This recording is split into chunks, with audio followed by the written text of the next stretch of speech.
મહેસાણા જિલ્લાના કડી નગરપાલિકાની તાજેતરમાં યોજાયેલ ચૂંટણીમાં ભારતીય જનતા પક્ષના કડી નગરપાલિકાની કુલ 36 બેઠકોમાંથી 28 બેઠકોના ઉમેદવારો બિનહરીફ વિજેતા થયેલ છે.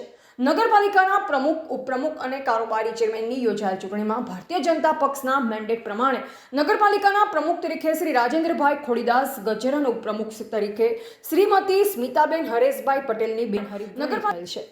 કારોબારી ચેરમેન તરીકે શ્રી શૈલેષભાઈ ગોવિંદભાઈ પટેલ તથા પક્ષના નેતા તરીકે શ્રી વિષ્ણુભાઈ ચતુરભાઈ બજાણિયા અને દંડક પદે શ્રી મયંકભાઈ સુબોધભાઈ દરજીની વરણી થયેલ છે.